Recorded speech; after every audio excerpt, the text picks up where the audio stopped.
Bismillahirrahmanirrahim. Assalamualaikum warahmatullahi wabarakatuh. Bapak Wali Kota yang saya hormati, Ibu Sekretaris Daerah yang saya hormati, Bapak Asisten Perekonomian Pembangunan yang saya hormati, Bapak Heldi Yudiatna ST, narasumber dari LKPP yang saya hormati, Bapak Dr. Andes Edang M. Kendana dari BPSDM Kemendagri yang saya hormati, serta para peserta sosialisasi yang berbahagia. Puji syukur marilah kita panjatkan kehadirat Allah Subhanahu wa Ta'ala atas rahmatnya kita dapat berkumpul bersama pada acara sosialisasi Bulan Perencanaan Pengadaan di lingkungan pemerintah Kota Bogor dalam keadaan sehat walafiat.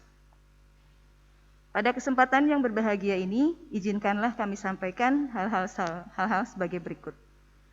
Latar belakang kegiatan ini adalah arahan Presiden Republik Indonesia kepada para gubernur pada tanggal 5 Juli 2020 mengenai percepatan penyerapan anggaran 2020 yang menekankan betapa pentingnya percepatan pelaksanaan belanja barang jasa untuk mendorong pertumbuhan ekonomi. Dan beliau juga menyoroti terkait dengan pelaksanaan pengadaan barang jasa, khususnya untuk pekerjaan-pekerjaan konstruksi yang tendernya dilakukan menjelang akhir tahun anggaran.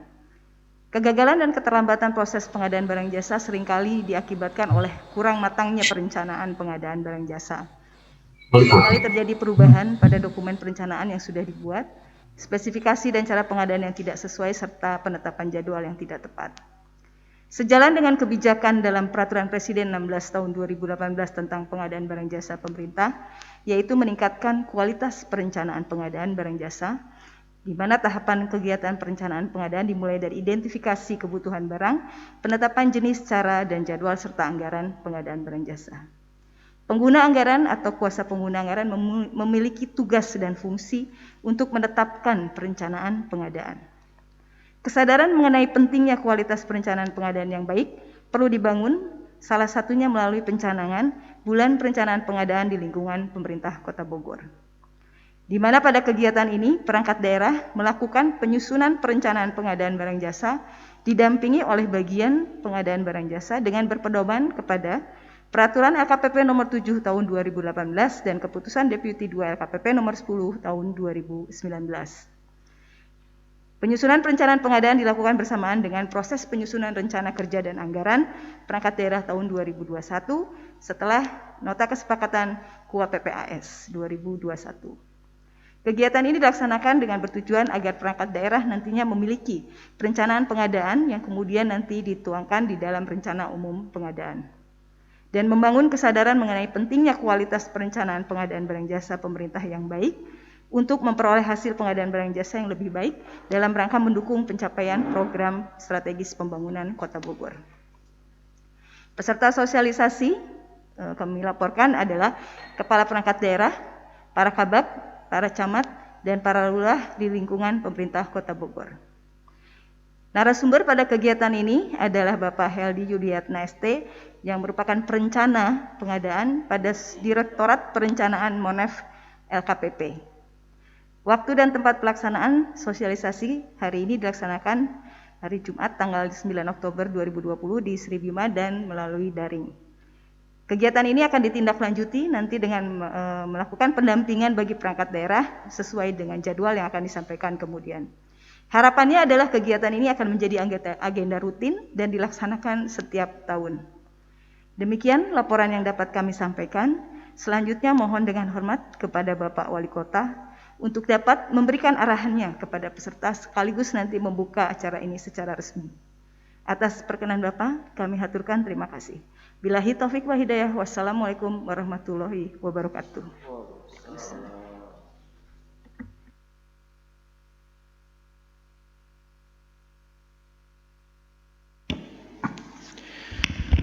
Assalamualaikum warahmatullahi wabarakatuh.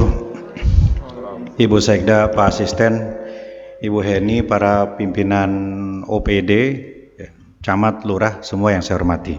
The way, who show the way, and who lead the way. Pemimpin adalah mereka yang tahu jalan, menunjukkan jalan, dan memimpin jalan akan dibawa kemana. Itu esensinya. Jadi harus tahu kita akan kemana, menunjukkan jalannya kemana, dan memimpin kita berjalan menuju tujuan. Itu esensi dari pemimpin. Kalau dibawa sama orang itu bukan pemimpin. Kalau tidak bisa menunjukkan jalan itu bukan pemimpin. Kalau tidak bisa memimpin untuk mencapai tujuan itu juga bukan pemimpin. Bapak Ibu adalah pemimpin semua. Semua adalah pengguna anggaran.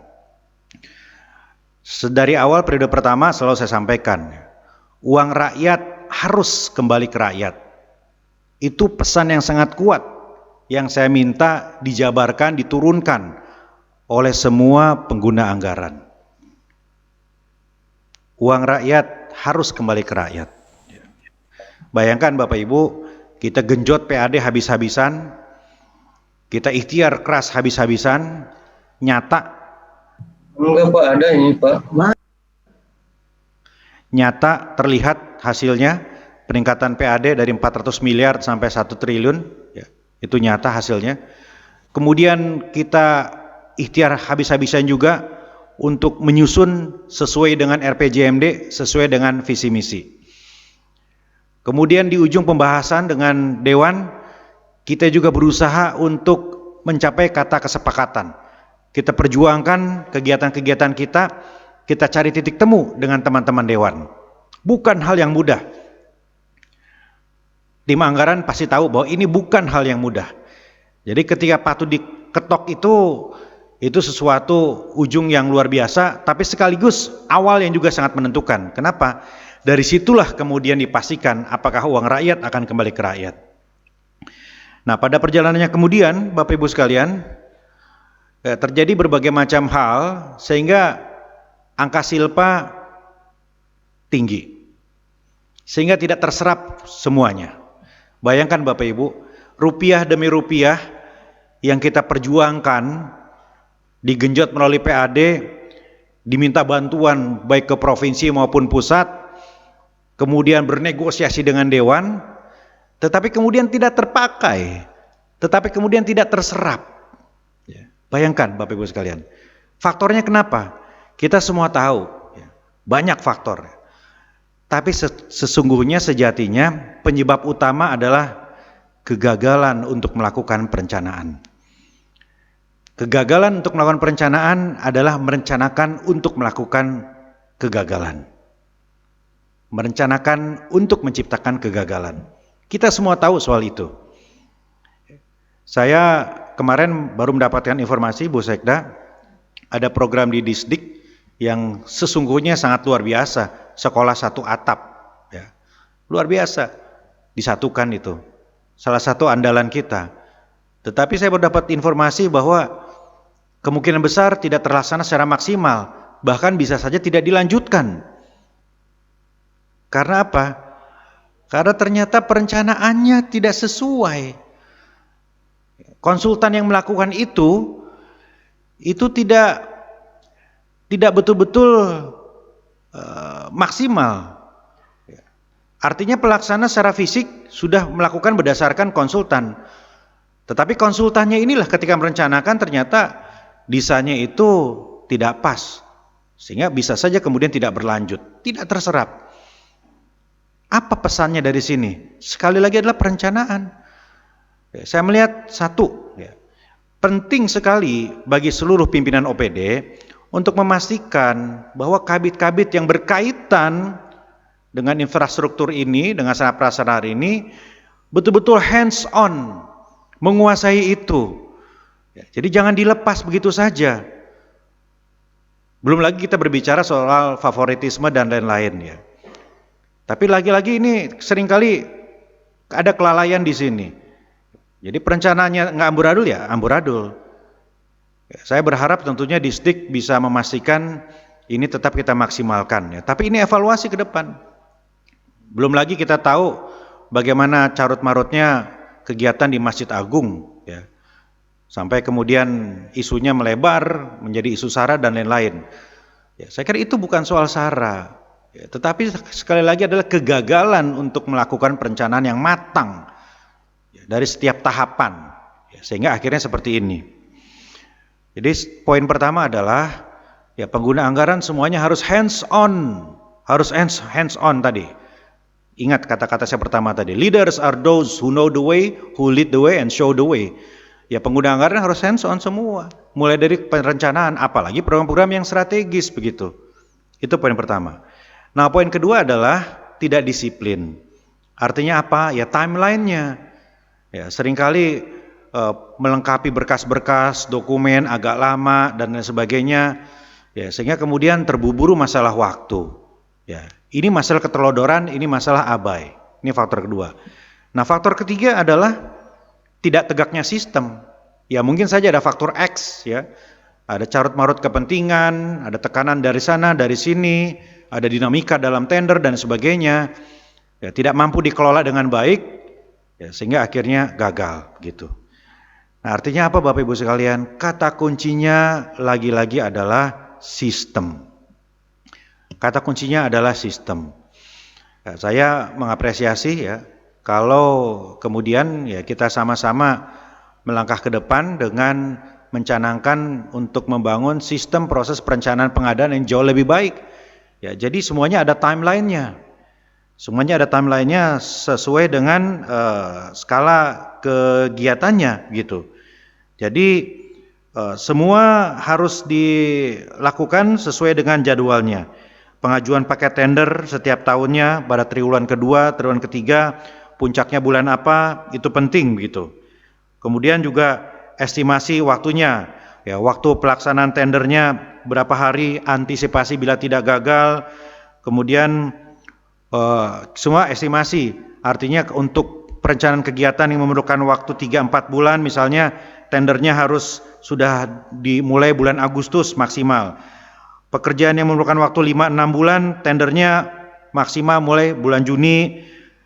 Pekerjaan yang memerlukan waktu 7-8 bulan, tendernya harus sudah dimulai maksimal bulan April dan sebagainya dan seterusnya. Nah, ini saya kira sistem yang harus kita tegakkan ya. Dan saya kira bagus apabila ini juga disinergikan dengan aplikasi atau sistem yang sudah ada ya Bu Eni ya. Ya, sehingga semua di Simral SEPD ya di situ ya diintegrasikan di situ sehingga bisa dikontrol di situ. Ya, jadi 3 hal Bapak Ibu sekalian. Nomor 1, pengguna anggaran. Peran para pemimpin, peran pada pimpinan OPD ini penting untuk hands on selalu. Nomor 2, kita pastikan sistemnya. Nah, inisiatif ini bagus ya, kita canangkan ini sebagai bulan perencanaan gitu. Dan yang ketiga adalah kita integrasikan itu dengan sistem yang sudah kita miliki.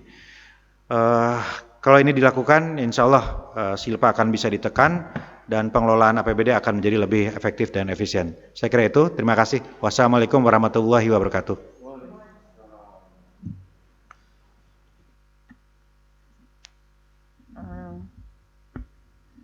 Demikian Bapak Ibu sekalian untuk acara pembukaan sosialisasi bulan perencanaan pengadaan. Untuk selanjutnya akan masuk ke dalam materi inti dengan menghadirkan narasumber. Kepada Bapak Wali Kota, mungkin apabila ada kegiatan yang lain bisa meninggalkan tempat. Acara selanjutnya akan dipimpin oleh Bu Sekda. Terima kasih. Assalamualaikum.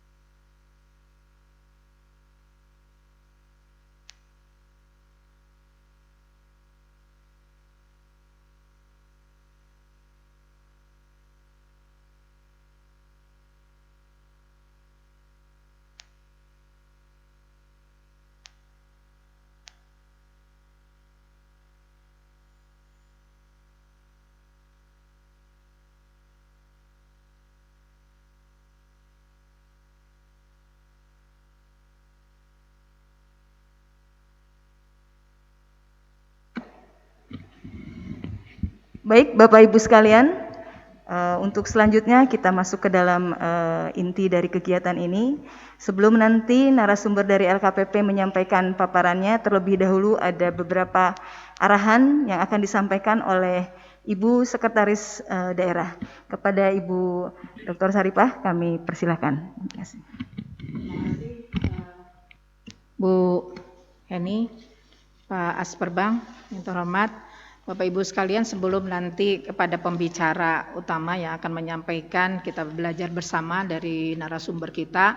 Sesuai dengan arahan Pak Wali, kita perhatikan bersama mengenai selalu ya di mana-mana mengenai perencanaan, kemudian juga selain perencanaan, walaupun perencanaan yang baik pada saat kita pelaksanaannya juga tidak disiplin terhadap waktu, itu pun juga nanti akan mengakibatkan keterlambatan. Kita coba di 2021 ini tekan silpa, karena benar silpa itu yang tadi kita mencoba Bapenda ataupun juga kita mencoba dana transfer setinggi-tingginya untuk sumber-sumber pembiayaan pembangunan. Manakala kemudian sudah kita bagi kegiatan-kegiatan itu ke seluruh perangkat daerah, tapi kalau misalnya kita tidak disiplin menggunakan waktu, kemudian kita juga tidak tahu, kita perkirakan ada waktu-waktu yang menjadi kendala, menjadi hambatan-hambatan. Seperti misalnya di era COVID ini, banyak hal-hal yang kemudian kita terkendala dari perencanaan yang sudah kita buat. Nah, mengakibatkan hal tersebut juga menjadi silpa. Dan tadi yang disampaikan seperti desain-desain ya, terutamalah desain itu kita cermati benar, walaupun kita sudah percayakan itu kepada konsultan perencana, tapi tetap didampingi karena yang tahu bagaimanapun juga yang tahu adalah pemilik kegiatan. Dampingi supaya tidak terjadi kesalahan di dalam penyusunan perencana yang kadang-kadang akhirnya perencanaan yang dibuat menjadi tidak pas lagi dengan kondisi lapangan. Nah, kita usahakan seminimal mungkin. Kemudian di dalam bulan perencanaan pengadaan ini menjadi penting untuk kita supaya paling tidak pada saat nanti ditetapkan KUA PPAS itu sudah mulai bisa menyusun perencanaan pengadaan, walaupun pada saat KUA PPAS itu belum fix ya, jadi angkanya belum, masih ada perubahan-perubahan sampai RAPBD disahkan. Tapi paling tidak kita sudah mulai menyusun perencanaan untuk kegiatan pengadaan barang dan jasa atau dan sebagainya supaya kita tidak mengalami keterlambatan. Kalau dari data tahun-tahun yang lalu peaknya itu atau berkumpulnya itu di bulan Juli ya Bu Heni ya, di bulan Juli. Nah, di bulan Juli ini tentu saja kalau misalnya kita baru mengawali proses pengadaan barang jasa itu seringkali mengalami keterlambatan. Nah, kita coba tadi ada desain-desain tertentu nanti yang akan disampaikan di forum ini mengenai misalnya pekerjaan yang selesai 11 bulan, pekerjaan yang selesai 6 bulan, pekerjaan yang selesai 5 bulan, maka ada arahan-arahan kira-kira proses pengadaan barang jasanya atau penyelesaian perencanaannya diperkirakan bulan-bulan apa gitu ya, nanti akan disampaikan di forum ini. Nah, ini penting untuk kita ikuti bersama. Kalau misalnya sudah tersusun perencanaannya, lebih baik lagi kalau misalnya nanti kita integrasikan ke dalam SIPD, hanya memang SIPD kan kita juga masih pelajari bersama ya. Jadi mungkin Bapak Ibu karena SIPD ada sistem yang baru, kita biasanya juga mengenal dengan SIMRAL, sekarang sudah SIPD, maka barangkali pada saat kita menyusun jadwal pun juga harus lebih awal karena kita harus belajar lagi dengan sistem yang baru supaya tidak mengalami keterlambatan. Saya kira mungkin itu, dan juga nanti diharapkan kita juga terus-menerus ada komunikasi pengadaannya seperti apa, apakah penunjukan langsung atau misalnya swaklola dan sebagainya, kita pelajari bersama supaya tidak ada kesalahan di dalam proses pekerjaan-pekerjaan yang kaitan dengan pengadaan barang jasa atau kerjaan konstruksi atau konsultasi. Saya kira mungkin itu hanya pengantar saja Bu Hedi sebelum nanti kita mendengarkan dari pembicara utamanya. Terima kasih. Assalamualaikum warahmatullahi wabarakatuh. Waalaikumsalam warahmatullahi wabarakatuh. Terima kasih Bu Sekda yang telah memberikan beberapa hal yang perlu kita cermati bersama, perlu kita pedomani bersama. Harapannya dengan kita melakukan perencanaan yang baik, pelaksanaan proses pengadaannya juga akan mendapatkan hasil yang baik. Baik Bapak Ibu sekalian, untuk selanjutnya marilah kita mendengarkan paparan atau beberapa hal yang akan disampaikan oleh narasumber. Narasumbernya adalah Bapak Heldi Yudiatna ST. Beliau adalah perencana madya pada Subdit Perencanaan di Direktorat Perencanaan, Monitoring, Evaluasi, dan Pengembangan Sistem LKPP. Kepada Bapak Heldi Yudiatna kami persilakan. Baik, terdengar jelas suara saya? Jelas, Pak. Yes. Bismillahirrahmanirrahim. Assalamualaikum warahmatullahi wabarakatuh. Salam warahmatullahi Pak Wali Kota, Ibu Sekda, Ibu Heni, dan jajaran para pejabat di Pemda Kota Bogor. Alhamdulillah pada kesempatan yang berbahagia ini kita bisa bertemu secara online ya, untuk sharing terkait perencanaan pengadaan barang dan jasa dalam rangka sosialisasi bulan pengadaan ataupun bulan perencanaan pengadaan di Kota Bogor. Oke. Pada sharing ini tidak terlalu banyak slide-nya. Pada intinya kita akan coba meng-highlight bagaimana kondisi real baik secara nasional, kemudian nanti masuk ke rapot Kota Bogor bagaimana, dan hal-hal yang bisa dilakukan pada bulan perencanaan pengadaan di Kota Bogor ini, yang insya Allah mudah-mudahan bisa menjadi solusi baik di khususnya di Kota Bogor terkait tadi arahan Pak Wali untuk terkait silpa, kemudian kegagalan-kegagalan dalam ataupun kurang maksimalnya pelaksanaan pengadaan terkait tadi Disdik dan Masjid Agung dan sebagainya. Kemudian juga terkait hal-hal yang harus difokuskan oleh PAKPA ya. Kemudian juga arahan dari Ibu Sekda terkait sistem-sistem yang baru, SIPD yang baru yang masih diintegrasikan dengan sistem pengadaan. Nah, hal-hal itu juga memang nanti bisa menjadi hambatan kalau tidak menjadi perhatian kita semua. Baik, kita mulai paparannya.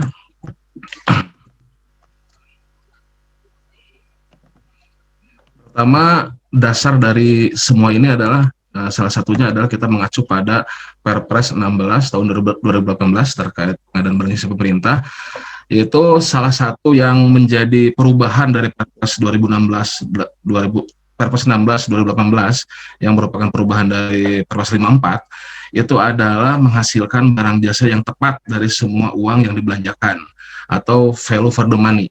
Ya, hal ini dilaksanakan dengan kebijakan pengadaan, yaitu meningkatkan kualitas perencanaan pengadaan, yang mana kalau kita lihat nanti lebih detail lagi di perlemnya, jadi kegiatan perencanaan ini diminta agar bisa lebih diperkuat, yaitu dengan mengawalkan perencanaan ya di tahapan awal pengadaan.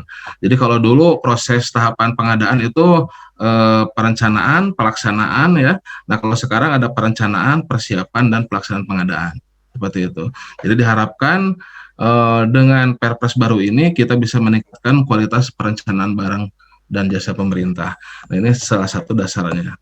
Nah, kemudian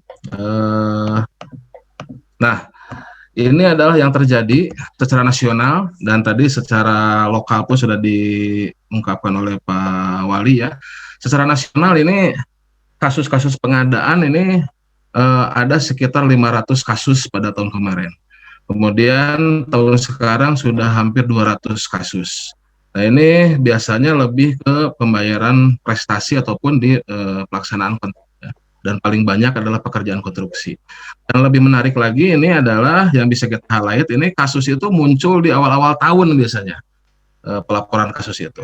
Yang mana kalau lebih dianalisa, kasus-kasus pengadaan ini, ya itu biasanya ya setelah terlaksananya proses pemilihan, ya kemudian pelaksanaan, nah barulah itu muncul kasus-kasus seperti ini. Paling banyak adalah konstruksi, barang, kemudian jasa konsultan, jasa lainnya paling sedikit. Nah, kalau lihat dari inventarisirnya ini kebanyakan dari pembayaran prestasi, pemberian kesempatan, pemutusan kontrak, denda, perubahan kontrak, kahar, dan ini intinya sebagian besar adalah pasca pemilihan penyedia. Jadi untuk proses pemilihan penyedia sangat relatif kecil. Jadi intinya banyaknya masalah itu di ujung. Namun ya apabila dilihat dari konsep pengadaan ya, itu permasalahan di ujung itu sebetulnya ya bisa kita antisipasi apabila di awalnya kita bisa merencanakan pengadaan dengan baik. Ya, jadi ini secara internasional juga bahwasannya ya kalau kita bisa merencanakan pengadaan, maka di bawahnya ya di hilirnya itu akan semakin lancar proses pengadaannya. Nah, itu adalah konsep-konsep yang mendasarinya. Nah, kemudian kita lihat secara nasional. Secara nasional belanja KLPD itu ada sekitar 2.000 lebih triliun ya, belanja KLPD. Nah, kemudian dari belanja KLPD keseluruhan itu masuk ke dalam belanja pengadaan itu sekitar 1.000 triliun, jadi sekitar 47,8%. Itu yang sudah ditayangkan di dalam RUP dan dieksekusi pengadaannya itu baru sekitar 78,5% ya, itu sekitar 800 triliun itu yang sudah ditayangkan di sirup dan dieksekusi di pengadaan. Nah, secara detailnya ada melalui swakola, e-tendering, purchasing, dan sebagainya, kita juga ada datanya. Itu. Nah, kemudian, ini secara nasional ya. Ada inovasi-inovasi percepatan pengadaan dengan konsolidasi tender, dengan kontrak payung, ya, kontrak tahun jamak, tender atau seleksi cepat, dan tender dini yang salah satunya juga sudah mulai oleh Kementerian PU dengan tender dini hampir 500 berapa miliar atau itu untuk melakukan tender dini. Nah, ini adalah profil pengadaan secara nasional ya. Nah, kemudian kalau lihat kita masuk ke Kota Bogor. Saya tadi malam coba melihat profil belanja pengadaan Kota Bogor dari APBD 2,6 triliun, itu belanja pengadaannya adalah sekitar 50%, 1,3 triliun. Nah, kemudian yang sudah diumumkan di RUP itu sekitar 1,1 triliun. Secara nasional ini relatif bagus sebetulnya, secara nasional ya. Apabila dibandingkan dengan nasional yang baru 72%, Kota Bogor, alhamdulillah Bu Sekda, Bu Heni, ini Kota Bogor bagus. Apabila dibandingkan dengan nasional. Namun ini ya, ada namunnya lagi. Secara nasional, nah ini secara nasional. Namun untuk program kita untuk menunjang program pemerintah secara keseluruhan, program pengadaan secara keseluruhan, sebetulnya kita itu masih berharap untuk bisa lebih meningkatkan dari tren pengumuman rencana umum pengadaan. Nah, kita lihat kalau dari grafik ini di 2018 ini tren pengumuman RUP itu sekitar 63%. Di 2019 ada peningkatan 80% sampai akhir tahun ya. Nah, kemudian pada tahun ini, juga pada tahun ini adalah bulan September ini baru mencapai 78,9%. Nah, ini sebetulnya kan sudah berjalan ya, sudah berjalan. Kondisi yang ideal sebetulnya adalah ya sebelum tahun anggaran itu semuanya sudah diumumkan. Jadi secara nasional sebetulnya kita masih banyak PR-nya agar bisa menarik garis ini, menarik garis yang masih melewati tahun anggaran agar bisa pada ideal yaitu bagaimana caranya RUP itu ya semakin besar di sebelum tahun anggaran berjalan, rencana pengadaan. Nah, ini diperkirakan 2021 ini tren pengumuman RUP pada garis yang oranye atau kuning ini seperti ini.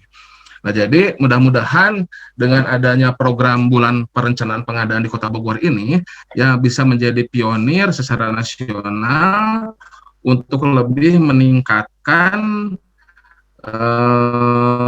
perencanaan pengadaan sehingga mulai dari proses pengumuman RUP di sirup, kemudian proses pelaksanaan pemilihan penyedianya dan pelaksanaan pekerjaan kontraknya itu bisa lebih maksimal sesuai dengan tujuan pengadaan yang tadi ada di Perpres 16. Maaf. Oke. Nah, tadi juga sudah disampaikan oleh Pak Wali ya. Jadi jika gagal untuk merencanakan, maka tentunya ya akan merencanakan kegagalan ya. Nah, ini menurut Benjamin Franklin seperti itu. Ada bahasa umum yang merencanakan tuh gampang-gampang susah. Nah, ini saya coba untuk menyederhanakan konsep dari perencanaan ini. Pada intinya, nanti kita usaha ini coba kita klasifikasikan ya, mana yang gampang dan mana yang susah ibaratnya gitu. Nah, nanti yang gampang-gampang itu ya tentunya kita setting agar bisa ya yang gampang kita permudah saja. Tapi tentunya tetap dengan mengedepankan prinsip dan etika pengadaan. Kita sudah ada mulai dari bela pengadaan sampai dengan 50 juta ya, itu sudah otomasi melalui sistem di bela pengadaan.lkpp.go.id. Sampai dengan 200 sudah ada pengadaan langsung itu melalui SPSE. Kemudian berapapun nilainya yang sudah ada barang jasanya di dalam katalog elektronik, otomasi melalui sistem, melalui purchasing dari barang jasa yang sudah ada di dalam katalog. Jadi ya sederhananya ya, yang gampang-gampang susah, yang katanya perencanaan itu gampang-gampang susah, nah kita klasifikasikan mana yang gampang, mana yang susah. Yang gampang itu harusnya sudah otomatis tuh, sudah hands up lah ibaratnya gitu. Nah, ini dalam artian, tapi hands up itu bukan berarti lepas tangan tidak terkontrol ya, ibaratnya lepas tangan tapi tetap aman. Nah, bagaimana caranya kita bisa mengklasifikasikan pengadaan-pengadaan yang kategori susah lah gitu, bahasa sederhananya. Tapi nanti kita lihat detailnya ya. Nah, ini ketika kita sudah bisa mengklasifikasikan pengadaan-pengadaan yang susah, akan ada hambatan, potensi resiko segala macam. Nah, inilah yang harus menjadi fokus perhatian dari para PA-KPA ataupun para pengelola pengadaan di Kota Bogor. Nah, ini konsep di bulan perencanaan pengadaan ini, saya juga sudah ngobrol dengan Bu Heni, nampaknya ya kita harus bisa mengklasifikasikan nih, melihat nih, mana yang risiko tinggi, mana yang risiko rendah, mana yang strategis, mana yang nilainya besar, mana yang nilainya kecil. Nah, nanti kita klasifikasikan sehingga bisa kita atur tuh, bisa kita set gitu kan, agar yang gampang-gampang ya udah itu kita bisa lepas tangan ibaratnya gitu ya, tapi tetap pengadaannya sukses. Nah, cuman bagaimana kita bisa fokus pada pengadaan yang resiko tinggi, pengadaan yang strategis, pengadaan yang nilainya besar, agar jangan sampai terjadi gagal lelang, agar jangan sampai terjadi pelaksanaan yang terlambat manajemennya secara umum seperti itu ya. Nah, ini kita coba lihat salah satu tools untuk tadi istilah gampang-gampang susah itu ya, gampang-gampang susah. Salah satunya adalah kita bisa, ini contoh untuk data nasional di tahun 2019. Nah, nanti di Kota Bogor bisa menggunakan data Kota Bogor ya. Jadi dari data Kota Bogor yang ada bisa kita lihat ya nanti mana Paretonya. Nah, kalau kita melihat data nasional, ini data 2019 ya. Ini di interval nilai paket ini ada nilai-nilai 50, 100, 200 juta, 1 miliar, 2,5 miliar, 100 miliar, dan 1 triliun. Angka-angka ini semuanya ini ada maknanya. Ya, kita lihat kalau 50 juta itu ada bela pengadaan untuk usaha kecil. Angka 100 juta kita tahu pengadaan langsung untuk konsultan sampai dengan 100 juta. Angka 200 juta pengadaan langsung untuk konstruksi barang jasa lainnya, itu konstruksi barang jasa lainnya sampai dengan 200 juta untuk pengadaan langsung. Kemudian 1 miliar kita tahu itu untuk PDN, produksi dalam negeri, dalam artian pengenaan TKDN. Kemudian angka sampai dengan 2,5 miliar ada paket-paket untuk usaha kecil. Kemudian angka 100 miliar itu ada penetapan oleh PA-KPA ketika proses pemilihan penyedia. Dan di atas 1 triliun itu selain psikologisnya nilainya sudah lumayan besar, tender atau seleksi internasional, yang mana angka di atas 1 triliun itu bisa diikuti oleh peserta pelaku usaha di luar dari Indonesia. Nah, ataupun melakukan tender atau seleksi secara internasional. Nah, dari data-data di tahun 2019 ya, dengan interval paket seperti ini kalau kita melakukan analisa Pareto, kita bisa lihat bahwasannya untuk paket sampai dengan paket di atas 1 miliar ya, itu nilainya secara nilai anggarannya ya rupiahnya itu memakan 78,2% nilai rupiah dari belanja pengadaan. Sedangkan paketnya itu hanya 4,21%. Jadi dalam artian ya jumlah paketnya itu hanya 74.000 jumlah paketnya, gitu kan. Nah, tapi makan ini mengambil nilai yaitu mengambil nilai pekerjaan yang sangat besar sekali. Nah, sedangkan untuk yang kecil-kecil gitu ya, untuk yang kecil-kecil itu jumlah paketnya sangat banyak sekali, jumlah paketnya itu hampir 90% jumlah paketnya ya. Nah, tapi anggarannya sangat kecil, jumlah paketnya banyak, anggarannya sangat kecil. Nah, kalau kita lihat analisa seperti ini ya, nah kita bacanya ini di sini. Nah, jadi kalau kita menggunakan klasifikasi ABC ya. Nah, misalkan kita klasifikasi A dan B-nya itu di atas 1 miliar. Jadi untuk paket di atas 1 miliar itu 78,21% nilainya itu. Jadi 500 sekian miliar paketnya itu. Nah, kemudian jumlah paketnya itu hanya 4, sekian persen paket. Jadi hanya 70 ribuan paket. Nah, sedangkan untuk yang di bawah 1 miliar itu nilai anggarannya hanya 21,79%. Ya. Nah, sedangkan paketnya itu 95,79%. Sangat banyak sekali. Ya, untuk paket di bawah 1 miliar. Atau bisa juga kita melihat dari batasan 200 juta. Ya. Kalau kita mengambil batasan 200 juta, itu 88% dari belanja pengadaan nasional yang diumumkan itu dibelanjakan untuk 12% paket di atas 200 juta. Jadi yang bernilai 200 juta di atas gitu ya, itu paketnya itu sangat sedikit, paketnya sedikit.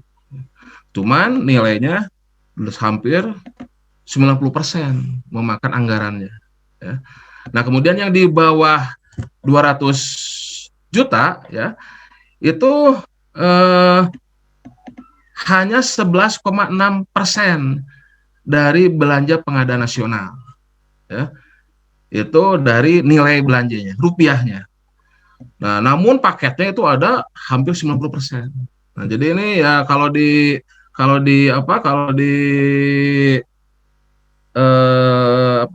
dikisarankan itu ya berarti bukan berlaku 80-20 tapi berlaku 90-10%, hampir berlaku 90 sama 100%. Nah, dalam artian tadi yang disebut dengan gampang-gampang susah gitu ya.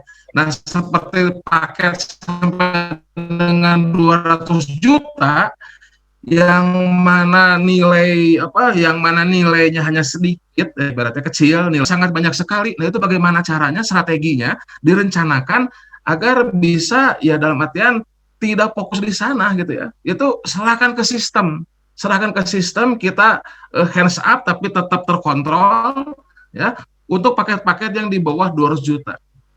Nah, sedangkan untuk yang paket-paket di atas 200 juta yang nilainya anggarannya sangat besar, hampir 90%, ini secara nasional ya. Nanti untuk Kota Bogor tentunya oleh Bu Heni dan tim itu akan dianalisa itu ya. Nah, ini untuk yang di atas 200 juta itu kalau dilihat secara nasional itu hampir 90% itu makan anggaran nasional. Nah, sedangkan jumlah paketnya ya ibaratnya kalau di ini kan ya 12% mendekati 10%, sedikit paket-paketnya. Nah, inilah yang harus kita fokus perhatian kita. Ya, ini kalau dari dari analisa Pareto. Jadi jangan sampai sumber daya kita itu habis untuk paket-paket yang kecil, yang tidak strategis, yang low risk. Ya, jadi kita harus bisa memilih dan memilah mana yang harus kita bisa menjadi fokus perhatian. Sumber daya itulah yang kita maksimalkan ke sana. Nah, sedangkan yang yang kecil-kecil ya, tapi paketnya banyak, gitu ya. nilainya kecil-kecil ya, resikonya juga kecil. Nah, ini gimana caranya tetap aman? Tetap aman tapi tidak makan sumber daya kita. Nah, itu ya prinsip sederhana seperti itu. Ya. Nah, ini lebih detail lagi, sedikit lebih detail lagi ya, sedikit lebih detail lagi. Jadi kalau kita pertama yang di atas ini, kalau kita kembali ke peraturan terkait pengadaan, yang mana ada Perpres 16 tahun 2018 dan ada Perlem ya LKPP, bahwasannya perencanaan pengadaan itu mulai dari identifikasi kebutuhan, kemudian menetapkan barang jasanya, menetapkan cara pengadaan, apakah mau swakalola atau melalui penyedia, kemudian membuat jadwal pengadaan, ya, kemudian menetapkan anggarannya, ya, memastikan anggarannya, harga perkiraannya, barulah membuat secara keseluruhan rencana umum pengadaannya atau RUP yang ditayangkan ke dalam aplikasi Sirum, ya.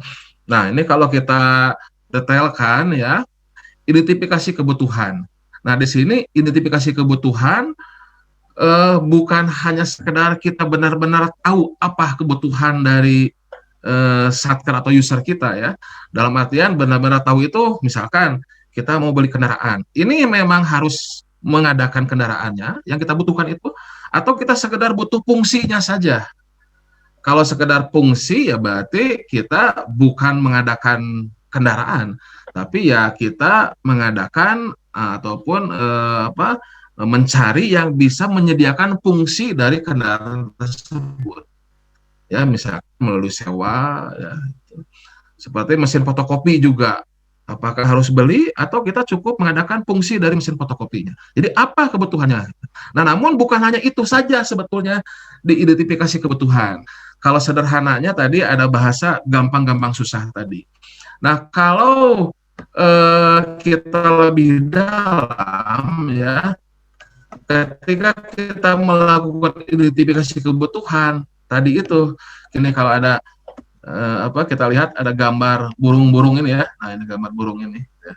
Jadi kita harus bisa mengklasifikasi mana pengadaan-pengadaan yang memiliki resiko tinggi, mana pengadaan-pengadaan yang memiliki nilai besar, dan mana pengadaan yang secara resiko kecil dan secara nilai juga kecil. Nah, nanti itu akan bisa kita klasifikasikan. Apakah itu masuk ke dalam ini gambar burung yang santai ini ya. Nah, ini sebetulnya gambar burung ini ya tidak hanya sekedar burung-burungan ini, tapi ada maknanya. Dalam artian yang burung lagi santai sebelah kiri bawah ini untuk pengadaan yang resiko rendah dan nilainya rendah. Nah, tadi itu. Jadi ini pengadaan-pengadaan yang umum, pengadaan-pengadaan yang gampang. Nah, ini gambar burungnya juga santai, duduk-duduk sambil baca buku. Jadi jangan sampai sumber daya ini habis di sini, tapi ada strategi yang bisa membuat nyaman para pengelola pengadaan untuk melakukan pengadaan di klasifikasi rutin atau umum ini. Ya tadi itu, untuk sampai dengan 50 kalau di sistem ya, bicara sistem, ada biaya pengadaan, sampai dengan 200 pengadaan langsung, ada pengadaan langsung, gitu ya. Kemudian juga ada e-katalog, agar jangan sampai sedikit-sedikit pengadaan, pengadaan kok sedikit-sedikit, nah kita konsolidasi, tapi tentunya tidak mengesampingkan adanya usaha kecil ya, gimana caranya, kebijakannya kita lihat betul-betul ya. Jadi ada teori seperti itu, tapi kita sesuaikan di lapangan, gitu. Atau kita membuat kontrak payung sendiri, agar tadi yang kecil-kecil itu bisa dikontrak dengan multi years, dengan jangka panjang. Gitu. Nah, itu untuk pengadaan-pengadaan yang resiko rendah, yang nilainya juga kecil. Ini jangan sampai menghabiskan sumber daya dari pengelola pengadaan atau ya terutama para PA-KPA nih, para kepala dinas, kepala badan dan sebagainya, ya jangan sampai ribet oleh pengadaannya kecil-kecil ini. Semua sudah otomasi, sudah ya lepas tangan ibaratnya, tapi semuanya terkontrol dan aman. Itu ya, di pengadaan rutin. Ya. Tadi ada sistem, ya, kemudian ada konsolidasi, ada jenis-jenis kontrak, seperti itu. Contohnya tadi, dengan kontrak payung itu ibaratnya tidak perlu lagi banyak administrasi, karena sudah sekali eksekusi, selanjutnya ya tinggal ambil saja, pembayaran sudah sudah bisa terpola, apakah per bulan, apakah per semester, nah, itu dia seperti itu. Nah kemudian ada yang kuadran yang leverage. Leverage ini ya ini untuk nilai pengadaan yang besar. Gambarnya itu si burungnya tuh malu dolar. Jadi gimana caranya bisa memperoleh harga yang murah, harga yang bagus, price yang bagus. Itu. Apabila nilainya besar, resikonya rendah. Nah ini banyak nanti strateginya, ya. Bagaimana memaksimalkan negosiasi, bagaimana kita mencari penyedia yang betul-betul kompetitif dengan masalah harganya dan sebagainya. Nah ini kemudian, ini yang dua ini nih yang mungkin yang sangat memerlukan perhatian dari Bapak Ibu sekalian, terutama para KPA dan para pengelola pengadaan. Nah ini dari gambarnya kelihatan kan, yang si burung ini bawa botol ya, takut pecah, dan ini satu lagi si burung ini bawa bom ya. Nah, sehingga ini perlu perhatian lebih. Nah inilah istilahnya di klasifikasi inilah kita memerlukan fokus, kita memerlukan perhatian lebih. Yang mana sebetulnya kalau kita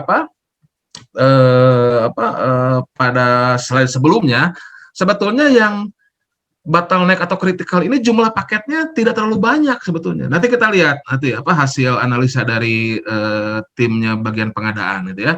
Itu di Kota Bogor berapa angkanya tuh, berapa persen, ataupun nanti bisa juga per OPD dibuat klasifikasi seperti ini agar para PA-KPA atau para kepala dinas bisa fokus pada yang 10% tadi gitu kan. Sebetulnya paketnya sedikit tapi signifikan itu, resikonya signifikan, nilainya juga signifikan.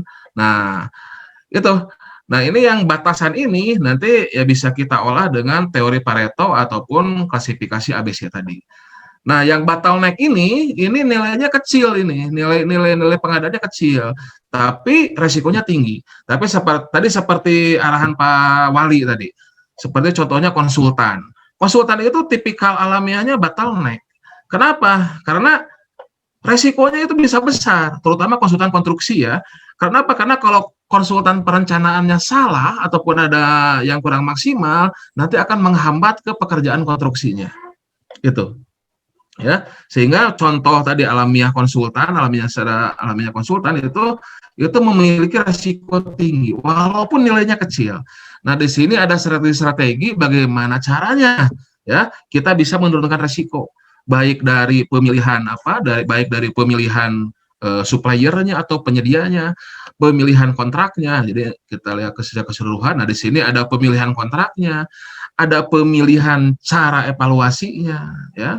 Nah, jadi dari klasifikasi ini ini sebetulnya disebutnya istilahnya supply positioning model nih sebetulnya. Nah, ini dari Kraljic ini ya, dari Profesor Kraljic ini. Nah, ini dengan kita bisa mengklasifikasikan ini, nanti kita bisa membuat strategi pengadaannya. Ya, jadi kita bisa tahu kita tuh butuh penyedia yang bagaimana nih di yang sebelah kanan nih. Kita tuh butuh penyedia yang bagaimana nih. Nah, butuh penyedia yang bagaimana. Nanti bisa diturunkan persyaratannya bagaimana nih penyediaannya nih agar sesuai dengan kebutuhan kita. Kemudian juga kita bisa merencanakan jenis kontraknya yang bagaimana nih. Gitu kan?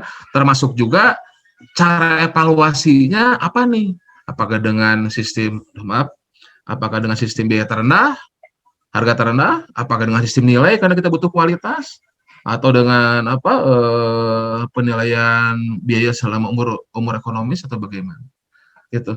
Nah, juga ketika kita merencanakan akan melaksanakan pengadaan ya, kita juga tadi itu ketika kita akan membuat spesifikasi, membuat HPS ya, itu ketika kita menghadapi pekerjaan-pekerjaan yang kritikal, yang strategis ya, yang nilainya besar, itu tentunya akan membutuhkan bantuan dari tenaga ahli atau tenaga teknis.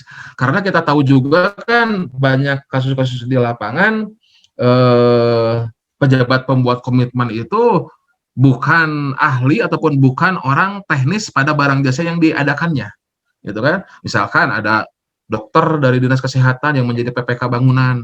Nah, ini pekerjaannya bangunannya rumah sakit juga strategis juga. Nah, itu tentunya harus kita support agar ada tim teknis, ada tenaga ahli yang bisa membuat spesifikasinya. Nah, tentunya ketika kita sudah mengklasifikasikan, oh ini nih paket-paket pekerjaan kita yang high risk, yang high expenditure, yang perlu perhatian lebih. Nah, ini tentunya kita harus bisa support dengan tenaga teknis. Agar apa? Tadi spesifikasinya, kerangka acuan kerjanya, harga perkiraannya, draft kontraknya, itu bisa didesain dari awal agar bisa memitigasi resiko. Resiko mulai dari tadi pelaksanaan pemilihan dan resiko dari pelaksanaan kontrak. Itu sebagai gambaran umum ya tadi bagaimana kita merencanakan pengadaan dalam tahapan identifikasi kebutuhan. Gitu. Nah, kalau kita sudah bisa mengidentifikasikan kebutuhannya apa, kita bisa mengklasifikasikan posisi demand kita, posisi kebutuhan kita itu bagaimana gitu kan. Nah, barulah kita bisa ke langkah berikutnya yaitu menetapkan barang jasanya ya. Nah, menetapkan barang jasanya ini kita juga bisa melihat dihubungkan dengan suppliernya ada di mana nih. Siapa saja suppliernya. Ini ya, apakah di dalam negeri, apakah di luar negeri ya, banyak tidak suppliernya gitu kan. Persyaratannya apa saja nih kalau kita ingin supplier yang berkualitas. Nah, jadi ketika kita menetapkan barang jasa ini, kita juga melihat dari pasarnya, jadi ada analisis pasarnya. Nah, selanjutnya dalam perencanaan pengadaan kita harus menentukan cara pengadaannya. Nah, ini seringkali ataupun yang masih ada sebetulnya dari rekap daftar inventarisasi masalah di kami ya di Direktorat Perencanaan dan Monitoring Evaluasi, ini masih ada kasus-kasus di dalam penayangan RUP yaitu kesalahan dalam memilih cara pengadaan, yaitu apakah melalui swakelola atau melalui pemilihan penyedia. Itu padahal ini sederhana padahalnya. Dalam arti sederhana, kata kuncinya sebetulnya adalah ini sebetulnya dari kebutuhan kita tadi yang sudah kita ketahui, ini ada di mana sih yang bisa memiliki kebutuhannya? Karena yang bisa memiliki kebutuhan, walaupun tadi saya bicara penyedia ataupun pelaku usaha, sebetulnya pemenuhan kebutuhan kita itu bisa juga bukan hanya oleh pelaku usaha atau penyedia dipenuhi kebutuhannya, tapi bisa juga oleh ada instansi pemerintah lain yang bisa memenuhi kebutuhan kita, yang memang kompetensinya atau keahliannya pada kebutuhan barang jasa yang akan kita adakan. Jadi kata kuncinya adalah kompetensi keahlian dari barang jasa yang kita butuhkan itu ada di mana. Contohnya begini, contoh sederhananya. Kita misalkan mau mengadakan peta. Sebelum ke pelaku usaha, kita lihat nih di instansi pemerintah lain, ada nggak yang memiliki kompetensi keahlian dalam mengadakan peta? Kalau kita lihat, untuk mengadakan peta itu ada yang namanya BPN. Itu kalau kita memerlukan peta persil tanah. Ada yang namanya BIG, kalau kita memerlukan peta topografi. Ada yang namanya LAPAN, apabila kita membutuhkan peta citra satelit. Jadi tergantung kebutuhan kita, kalau memang ada instansi pemerintah lain yang bisa menyediakan, nah itu kita bisa menggunakan cara swakelola. Itu ya. Nah, swakelola tadi bisa dengan instansi pemerintah lain, tapi sebelumnya yang pertama dulu ada, yaitu swakelola oleh Satkar kita sendiri, ya, yang mana kalau memang itu adalah tusi kita, yang mana itu kalau memang kompetensi keahliannya itu memang ada di kita, ya tentunya kita yang melaksanakannya. PUPR atau Bina Marga dulu pekerjaannya, tusinya, kompetensinya ada di pemeliharaan jalan. Ya tentunya kalau ada pekerjaan pemeliharaan jalan, itu bisa kita lihat swakelola tipe pertama oleh sendiri bisa. Nah, kalau bukan kompetensi kita, bukan keahlian kita, bukan tusi kita, kita lihat di instansi pemerintah lain, ada yang bisa nggak untuk kebutuhan kita? Terkait pengadaan, LKPP, terkait korupsi, KPK, terkait apa?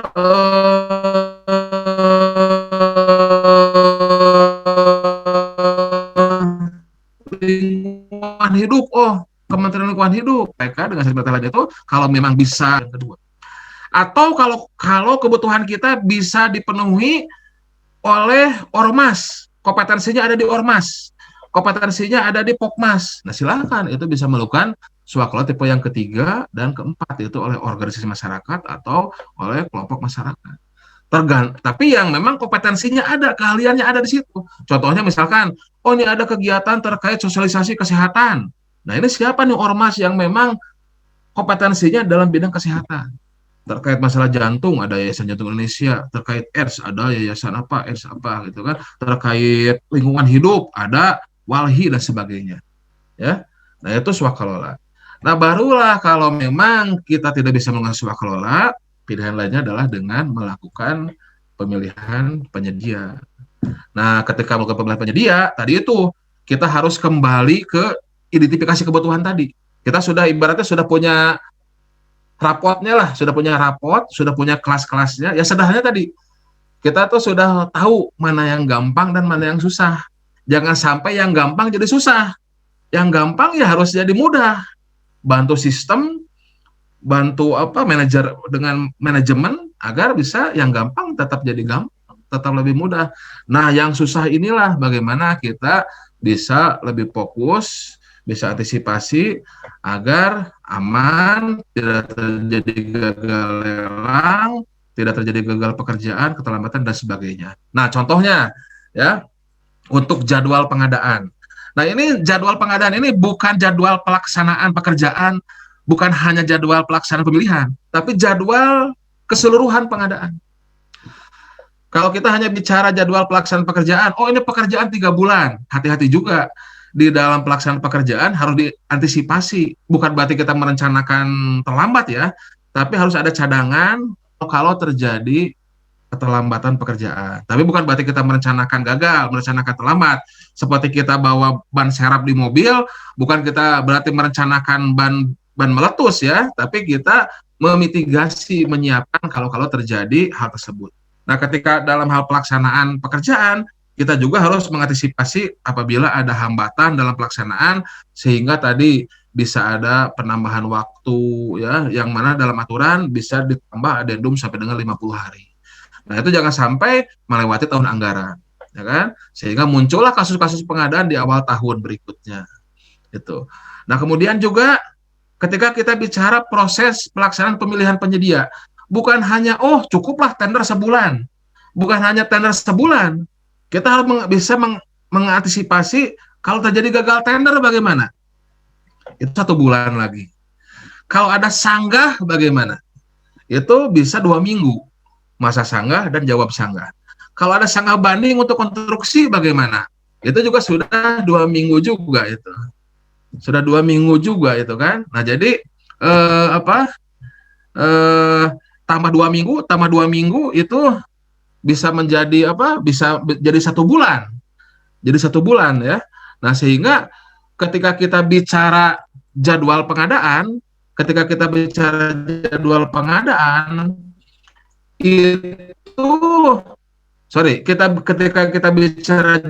pemilihan, maka kita bukan hanya bicara 1 bulan antisipasi backup gagal tender, plus 1 bulan itu sangat menyanggah, berarti 3 bulan tuh yang amannya itu. Ya, itu bicara jadwal pemilihan. Nah, kemudian sebelum pelaksanaan pemilihan pekerjaan tentunya tadi ada persiapan, ada perencanaan. Persiapan tadi oleh Ibu Sekda juga sudah diberikan arahan terkait administrasi untuk ketika akan melakukan pemilihan penyedia. Itu kadang bolak-balik, kadang ada yang belum maksimal. Nah, itu juga harus diantisipasi ini. Masa persiapan proses pemilihan itu ya harus seawal mungkin agar apabila terjadi koreksi, apabila terjadi revisi, itu masih bisa terakomodir waktu pemilihan dan waktu pelaksanaannya.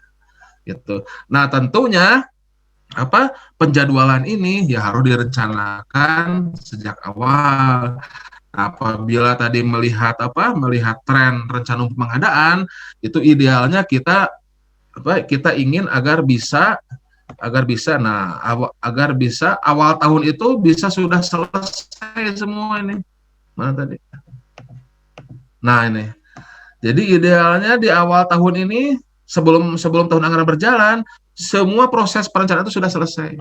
Nah, alhamdulillah ini di Kota Bogor sudah bisa diinisiasi oleh bagian pengadaan untuk bisa melakukan proses perencanaan pengadaan seawal mungkin, sehingga yang mudah-mudahan sebelum tahun anggaran berjalan nanti 2021 itu semua perencanaan sudah beres, sudah ditayangkan di dalam RUP, sehingga apa? Sehingga 2021 awal itu sudah nyaman ini kan. Ibaratnya tadi yang gampang-gampang, yang ringan-ringan itu berjalan aman, tidak perlu banyak pemikiran. Yang nilainya besar, resikonya tinggi itu bisa memperoleh harga yang bagus. Yang resikonya tinggi tapi nilainya kecil bisa memperoleh penyedia yang proaktif, penyedia yang bisa menurunkan resiko. Dan yang kritikal, yang high risk, yang resiko tinggi, yang nilainya besar, itu bisa betul-betul fokus bersama tuh, berkolaborasi antara PAKPA, PPK, dan Pokjanya dalam mengamankan yang strategis ini. Karena yang strategis ini ya itu pasti memerlukan kolaborasi semua pihak nih, agar bisa mengamankan pengadaan yang resiko tinggi yang berkaitan dengan rencana Renstra ya itu. Nah itu yang mudah-mudahan bisa dilaksanakan selama bulan perencanaan pengadaan ini. Itu. Nah jadi intinya ya saya mewakili dari AKPP, intinya sangat mendukung sekali dengan adanya bulan perencanaan pengadaan pada bagian pengadaan Kota Bogor.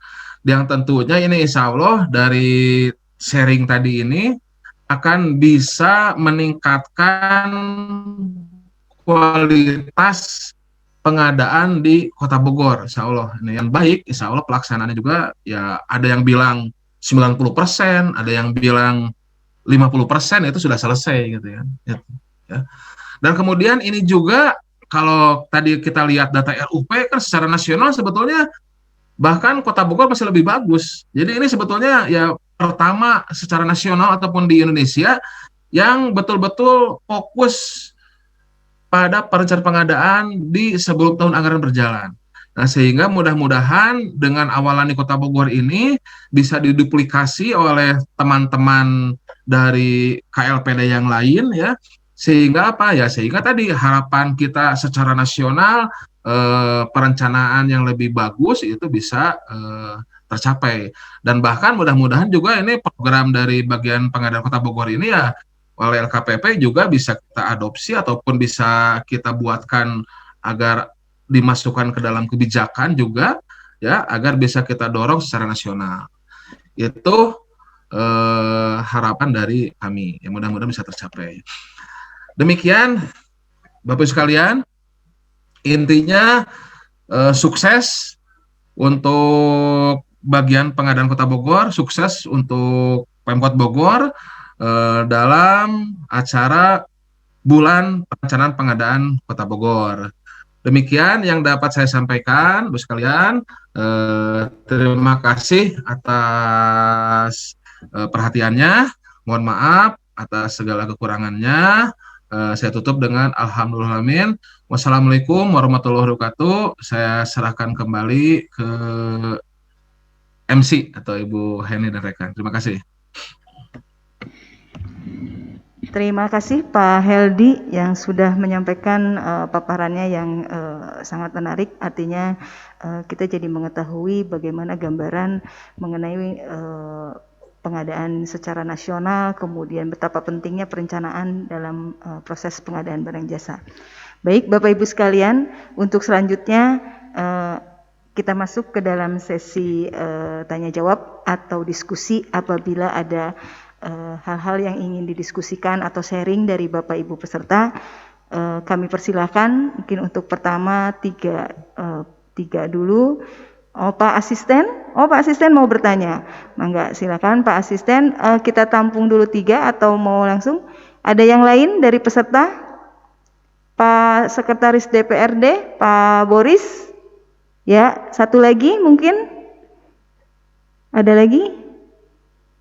Atau kita cukup 2 dulu ya Pak, mungkin Bapak Ibu. Baik, untuk yang kesempatan pertama kami serahkan ke Pak Asisten Perekonomian Pembangunan. Mangga Pak, silakan. Terima kasih Bu Kabak. Berapa menit nih? 30 menit, sejam? Ya. Bu Sekda, izin. Bu Heni, terima kasih. Pak Heldi dan teman-teman SKPD. Dan juga coachnya Bu Heni, tapi belum nampak di layar, Pak Edang ya, Pak Edang M. Kendana. Saya tidak akan bertanya, Bu Heni hanya mengapresiasi dan merespon kegiatan pada hari ini, dan juga kebetulan saya juga jadi mentornya beliau, Bu, karena ini juga proyek perubahan Bu Heni untuk kegiatan di Katwin 3. Jadi secara arahan dari Pak Wali Kota, dari Bu Sekda, dan arahan teknis dari LKPP Pak Heldi itu sudah terangkum semuanya. Hanya saya penekanan barangkali satu saja Bu Sekda. Jadi kita ingin mengibaratkan bulan perencanaan pengadaan barang jasa itu ini tadi Pak Heldi menyatakan langsung ini pertama secara nasional ya. Jadi sukses untuk Bu Heni, mudah-mudahan juga bisa direplika, bisa jadi percontohan untuk daerah kabupaten kota lain, dan tadi pernyataan Pak Heldi mungkin juga akan diadop oleh LKPP ya. Jadi selamat siga nama juara kahiji ya di itu siga nama di Kaltim. Ya selamat Bu Heni. Jadi Bapak dan Ibu sekalian Kepala OPD, kenapa kita dengan Bu Heni menawarkan bulan perencanaan pengadaan barang jasa? Jadi kita semua ingin fokus di satu waktu. Dan tadi kan ada pertanyaan kapan pelaksanaannya. Ini bulan seperti kita hanya zaman kolonial dulu mah ada bulan bakti LKMD. Jadi semua sumber tenaga, sumber pikiran, sumber daya manusia, sumber daya semua pada bulan itu ini mah harus ke Bu Heni semua, harus ke bagian PBJ semua. Kenapa? Karena kita ingin punya perencanaan yang baik untuk pengadaan barang dan jasa di tahun selanjutnya. Yang tadi disampaikan oleh Pak Wali Kota lah. Kita sadari betul bahwa pimpinan kita, Pak Wali Kota, Pak Wakil Wali Kota yang hanya punya masa bakti. Jadi waktunya terbatas nih untuk mewujudkan janji kampanye, mewujudkan program prioritas, mewujudkan program-program strategis dan lain sebagainya. Ini kan berbatas waktu. Ayo kita mah masih panjang. Saya 6 tahun lagi, Ibu mungkin 4 tahun lagi. Ya hanya usia pensiun yang akan membatasi kita. Tapi karunya tuh Pak Wali Kota, Pak Wakil punya batas masa bakti gitu. Yang masa bakti itu tidak bisa diganggu-gugat. Ini yang menjadikan kita, ayo Bu Heni lah, kita mudah-mudahan ini bisa wujud gitu. Ini semangat kita untuk mengadakan bulan perencanaan pengadaan barang jasa. Itu barangkali Bu Heni komentar. Nuhun. Atur nuhun Pak Asisten yang sudah memberikan supportnya, dukungannya. Jadi memang harapannya ini bisa kita laksanakan sebaik-baiknya. Kita tujuannya adalah untuk meningkatkan kualitas perencanaan dengan harapan nanti proses atau tahapan selanjutnya dalam pelaksanaan pengadaan barang jasa juga akan lebih baik lagi. Yang mudah-mudahan perangkat daerah, para pengguna anggaran dan kuasa penggunaan juga kita sama-sama komit konsisten untuk sama-sama melaksanakan proses perencanaan pengadaan yang lebih baik lagi. Baik, untuk berikutnya kesempatan diberikan kepada Pak Sekretaris DPRD, Bapak Boris. Pak Boris hadir. Kedengaran nggak Pak? Di mute kali sama host. Halo. Ya, ya, mangga Pak. Nggak kedengaran, Bu Heni? Kedengaran Pak, silakan. Ya, bismillahirrahmanirrahim. Assalamualaikum warahmatullahi wabarakatuh. Mohon izin Pak Bu Sekda, Pak Asisten, Homesti. Pertama mungkin saya ingin menyampaikan apresiasi juga ke Bu Heni. Mudah-mudahan menjadi proyek perubahan yang berhasil, dapat nilai yang bagus. Kemudian yang kedua, untuk Pak Heldi, Om Heldi, kacamatanya dibuka, saya kurang jelas, ninggalin aja. Om, kacamatanya dibuka supaya jelas gitu. Heldi yang zaman dulu apa Heldi yang sekarang ini, ada perubahannya. Ya, Komandan. Yang ketiga adalah untuk perencanaan ini Om Heldi mungkin yang harus disikapi, yang perlu disampaikan kepada teman-teman semua adalah mengenai adendum. Kita sama-sama mengetahui bahwa dengan adanya COVID-19 ini, banyak perencanaan yang sudah berjalan, kemudian ada refocusing, ada pergeseran, ada juga kita edaran dari Sekda di bulan April yang menyatakan bahwa untuk pelaksanaan kegiatan itu harus dikomunikasikan dulu dengan BPKAD, terutama untuk masalah ketersediaan anggarannya. Sementara perencanaan sudah ditandatangani kontrak. Ini nanti ke depannya akan menimbulkan persoalan karena pada saat di konsultan pengawasan yang sudah ditandatangani kontrak, contohnya misalkan ini kan akan ada perubahan jadwal kegiatan karena adanya refocusing dan adanya ketersediaan anggaran yang seperti saya sampaikan tadi, surat 4 April dari Pak Sekda yang mengatakan bahwa untuk pelaksanaan kegiatan itu harus komunikasi dulu dengan BPKAD, kemudian dengan bagian PBJ untuk membuka IVL-nya di LPSE. Nah, ini akan berpengaruh jelas untuk konsultan pengawas yang sudah menandatangani kontrak. Nah, ini untuk adendum-adendum ini juga jangan sampai nanti menjadi persoalan. Ini untuk administrasinya juga harus jelas, tertib, supaya jangan jadi temuan-temuan pada saat pemeriksaan. Dan yang ketiga, Bu Sekda, saya usulkan untuk Pak Dodi, Pak Setik, Pak Asisten, kalau bisa jadi kadis PUPR. Dia udah matang banget perencanaannya, gitu. Dia udah punya pengalaman. Tadi ditelepon guys di luar kepala, saya jadikan kepala PUPR logistik. Jadi cocok gitu. Itu aja mungkin Bu Sekda. Terima kasih Bu Heni. Assalamualaikum warahmatullahi wabarakatuh. Baik, terima kasih Pak Sekretaris. Ada lagi sebelum nanti dijawab, ditanggapi oleh Pak Heldi, Bapak Ibu sekalian? Atau kalau misalnya ada yang mau bertanya bisa silakan di chat, nanti bisa kita lihat daftarnya.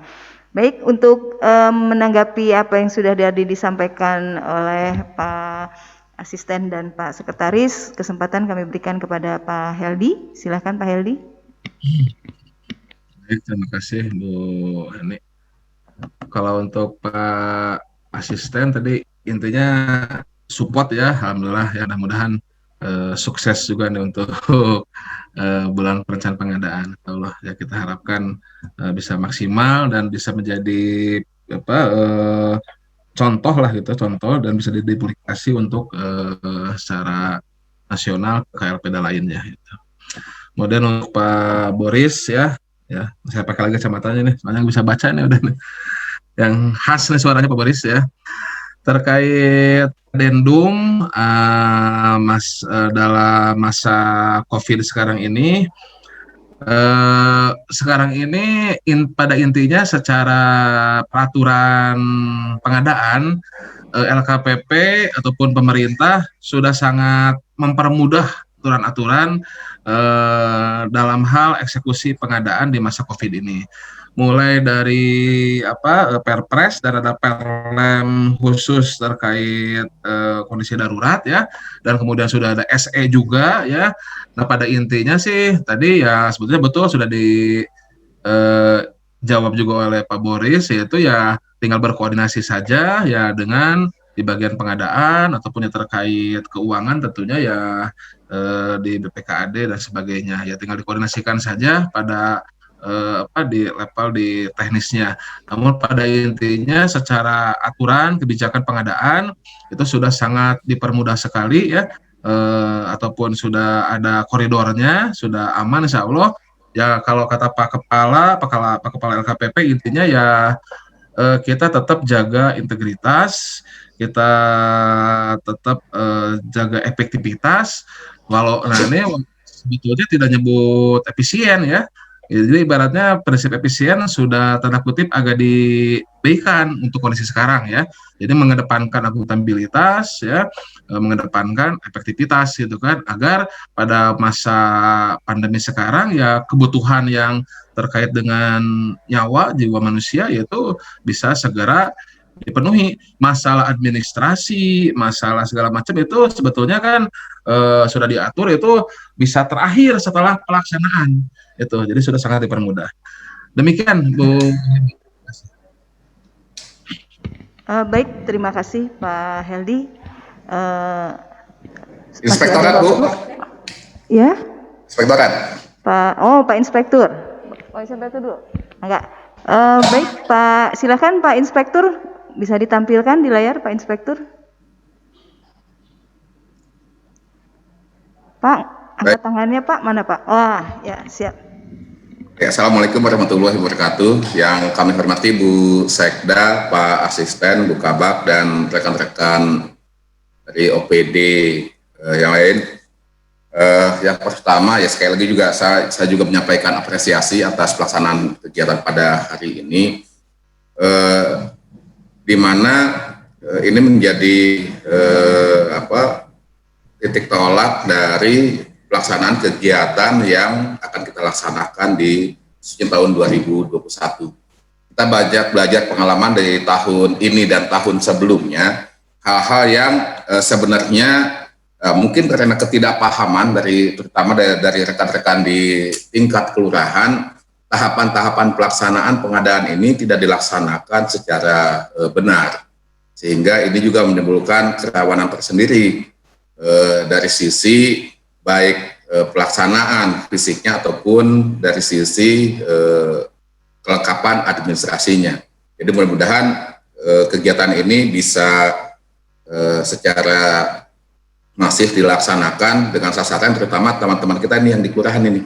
Karena ada anggaran kegiatan swakelola fisik di tingkat kelurahan yang pada umumnya ya kami bisa evaluasi bahwa ya ada juga sih yang sudah sesuai dengan aturan main yang sudah ditetapkan, tetapi ada juga teman-teman yang melaksanakan pekerjaan fisiknya dulu dilaksanakan, baru kontraknya itu dibuat. Ini juga harus menjadi perhatian kita semua, ya mudah-mudahan tidak terulang di kemudian hari. Untuk Pak Heldi, ketemu lagi hari ini. Ini saya ya mungkin masih ada hubungannya juga lah dengan kegiatan pada hari ini terkait dengan kondisi COVID pada saat ini Pak Heldi, di mana dalam hal pengadaan harga-harga saat ini boleh dikatakan ya sangat luar biasa, fluktuasinya naik turun sesuai dengan kondisi, sehingga ada dalam menentukan harga itu didasarkan kepada kewajaran harga. Dimana untuk kewajaran harga itu bisa pernyataan dari penyedianya, harga dari distributor, dan sebagainya. Kami mendapat amanat untuk melakukan audit kewajaran harga atas pengadaan pada masa pandemi COVID ini. Yang ingin saya tanyakan adalah apakah harga yang dipublish di toko daring, di Tokopedia ataupun di Bukalapak itu termasuk kepada harga yang dipublish oleh pihak penyedia. Gitu. Jadi kami mohon kepastian itu karena ada beberapa yang mendasarkan kepada harga yang dipublish di Tokopedia itu. Itu saja Pak. Terima kasih. Assalamualaikum warahmatullahi wabarakatuh.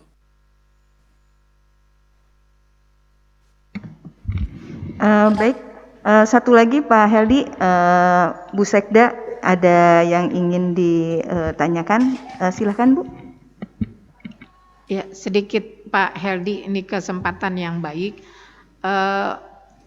Kami juga ingin tahu sebetulnya kontrak multi years ya Pak. Begini kita juga banyak yang belum melaksanakan, tapi di pemerintah pusat itu sudah banyak dilaksanakan, terutama di Kementerian PU.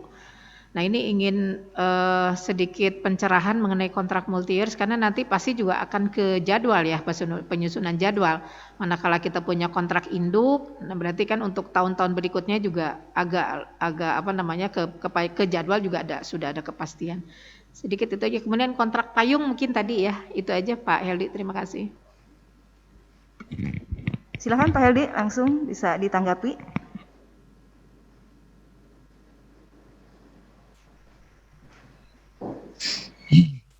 Baik, terima kasih. Pertama dari Pak Inspektur, sehat Komandan, sehat-sehat Pak. Oke, Pak Inspektur, Pak Pupung, tadi pertanyaannya terkait masalah harga ya, pada kondisi pandemi sekarang ini. Spesifiknya apakah harga yang dipublish di toko daring bisa dijadikan sebagai acuan bagi penyedia gitu ya pada intinya. Eh saya ini ya, saya mungkin mulai dari kejadian pribadi aja ya, Pak Pupung, mohon maaf nih, kejadian pribadi. Saya jadi biar lebih sederhana ya. Eh saya ini Bu Heni sedang menjalankan program diet Bu Heni melalui suatu merek tertentu lah gitu ya. Nah itu kalau saya membeli programnya itu, membeli produk-produknya itu melalui jalur member gitu ya, itu harganya bisa lumayan mahal gitu ya, bisa lumayan mahal. Namun, nah setelah saya browsing-browsing, baca-baca program ini gitu ya, itu ternyata apabila membeli di toko daring itu bisa lebih murah, itu ya bisa lebih murah. Kenapa lebih murah? Karena ternyata katanya yang berjualan di toko daring itu adalah ibaratnya mah high level member ya, member yang sudah tingkat tinggi, ibaratnya sudah upline tingkat tinggi. Nah, dia itu mau ini apa tanda kutip membuang barang, karena kan ketika dia upline di atas, dia kan harus punya kewajiban menjual barang sebegitu banyak gitu kan. Padahal di situasi sekarang itu ya agak sulit mungkin ya untuk mencari pasar. Nah, sehingga dia menjual barang tersebut di online dengan diskon 50% Pak Bubung. Diskon 50%, nah dia pakai taktik. Jadi barcode-nya dipotong dan ada apalah ininya dipotong sehingga dia tidak ketahuan membernya nomor berapa lah ibaratnya gitu kan, tidak bisa ditrace. Nah, itu ya secara hukum ataupun secara sudut pandang lainnya saya tidak bisa berkomentar. Tapi dari sisi supply ibaratnya gitu, dari sisi pengadaan, nah ini intinya ya saya kan jadi member itu ke teman SMA. Ya akhirnya hati nurani saya berkata, wah saya harus tetap menjaga pertemanan nih. Saya tetap beli ke teman saya walaupun harganya dua kali lipat. Tapi diam-diam saya juga nyetok gitu ya, nyetok yang banyak dari toko online yang harganya diskon 50%. Nah itu ya sebagai ilustrasi yang sederhana dalam artian sebetulnya ternyata di online shop itu bisa terjadi anomali-anomali harga yang sebetulnya bukan harga resmi, Pak Pupung. Jadi intinya ya kalau memang harga online shop itu memang itu merupakan harga resmi yang dipublish dari suppliernya, ya tentunya bisa dipakai. Namun tadi itu ilustrasi saya pribadi itu bisa saja memang ada hal-hal yang tadi anomali seperti itu Pak Upung yang harus diperhatikan. Jadi perlu penelitian lebih mendalam dalam artian ya bisa tanya ke ahlinya, bisa tanya ke industrinya. Kalau dari kasus saya sih saya browsing-browsing aja gitu ya. Browsing-browsing aja ternyata ini ada gitu ya yang harga yang 50% gitu Pak Pupung sebagai ilustrasi. Jadi jawabannya ya kita harus benar-benar yakin apakah memang betul nggak harga di publish itu memang harga resmi. Karena ternyata produk yang saya pakai tadi harga resminya adalah berjenjang, tergantung kita masuk di level mana gitu kan. Nah, termasuk kita di level mana. Nah, tentunya diaplikasikan ke pengadaan tadi, ya pengadaan yang sekarang, ya dalam artian kita tuh membelinya ke level mana nih? Apakah ke level retail, apakah ke level distributor, atau ke level prinsipal. Nah, itu tentunya harganya berbeda-beda. Itu jawaban yang dapat saya sampaikan. Itu Bu Heni, saya baru turun 5 kilo Bu Heni. Oh ya, satu lagi, mohon maaf. Ibu Sekda, izin Bu ya. Selamat Bu ya, sudah ini ke Kota Bogor. Mudah-mudahan bisa lebih maju. Amin, Kota Bogor. Terkait kontrak multi-years.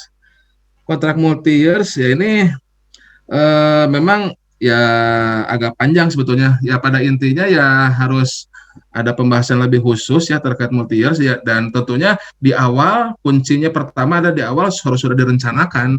Jadi bukan ujuk-ujuk di perjalanan ganti menjadi asalnya single years menjadi multi years, tapi memang sudah direncanakan dari tahapan sekarang nih di perencanaan. Oke, ini memang butuh multi years walaupun pelaksanaannya tidak lebih dari 12 bulan ya, karena multi years itu bukan masalah berapa bulannya, tapi pelaksanaannya melewati tahun anggaran gitu kan. Nah, itu direncanakan dari awal memang sudah akan dilakukan dengan multi years, kemudian juga ada persetujuan dari DPR juga, dan kemudian ada tentunya ada hal-hal teknis ya seperti Ibu Sekda bilang tadi terkait tanda kutip kontrak anaknya bagaimana, penyesuaian harganya, itu kan ada penyesuaian harga juga, dan itu ya butuh tim teknis. Kalau masalah konstruksi biasanya itu tentunya ya harus ada tim teknis yang memang mengerti terkait pekerjaan yang akan dilaksanakan. Secara nasional itu ada 244 paket itu. Kalau data tadi ada 200-an paket yang 2020 ini melakukan kontrak payung. Nah, itu bisa juga ya sederhananya kalau nanti butuh detail bisa saja mengundang teman dari kementerian yang sudah melaksanakan kontrak payung tersebut untuk bisa sharing di Kota Bogor secara teknisnya. Nah, itu untuk kontrak multi years. Kemudian untuk kontrak payung, nah ini menarik ya, dalam artian ini kontrak payung ini ya bisa dilakukan sebagai salah satu penetrasi kebijakan sebetulnya. Dalam artian kebijakan untuk usaha kecil. Nah, ini kalau kita sudah betul-betul mengetahui potensi usaha kecil yang ada di Kota Bogor, nah itu ya kita bisa arahkan untuk konsolidasi untuk kontrak yang jangka panjang dalam satu kontrak payung yang memayungi semua UKM dan memayungi semua kebutuhan sekota Bogor gitu. Nah, itu nanti ya bentuknya bisa manual ataupun sebetulnya nanti lebih majunya lagi dari kontrak payung itu bisa dibuatkan katalog lokal, Bu Heni ini. Jadi nanti kontrak payung yang sudah berjalan secara manual itu kan akan kelihatan kan spendingnya dari tahun ke tahun dan kelihatan trennya, sehingga akan sangat layak ya kalau memang sudah berjalan baik itu menjadi katalog lokal. Jadi ya tadi itu yang gampang, yang kecil-kecil udah dengan katalog lokal udah selesai, bisa lepas tangan tapi terkontrol. Itu gambaran secara umumnya. Demikian Ibu Sekda, terima kasih. Terima kasih Pak Heldi. Yang menarik adalah bahwa ya mungkin perlu kita juga jajaki ya Bu ya mengenai kontrak payung ini, karena kan memang saat COVID sekarang ini kita harus pro kepada UMKM. Jadi memang kontrak payung itu untuk memberdayakan UMKM yang ada di Kota Bogor. Baik Bapak Ibu sekalian, waktu sudah menunjukkan jam 11.30. Hari ini hari Jumat, waktunya mungkin sebentar lagi juga akan memasuki sholat Jumat. Baik Bapak Ibu sekalian, saya yakin masih ada beberapa hal mungkin yang ingin ditanyakan atau didiskusikan. Itu nanti mungkin kita bisa ada kesempatan lain lagi. Baik Bapak Ibu sekalian, untuk kegiatan kali ini sosialisasi atau launching mengenai bulan perencanaan pengadaan ini baru tahap awal Bapak Ibu sekalian. Nanti akan kami tindak lanjuti dengan surat edaran yang menyusul mengenai form-form perencanaan pengadaan. Kami juga nanti akan turun baik secara tatap muka maupun melalui daring untuk pendampingan perencanaan pengadaan ini. Jadi ini baru tahap awal, masih panjang jalannya. Mudah-mudahan diberikan kemudahan dan kelancaran.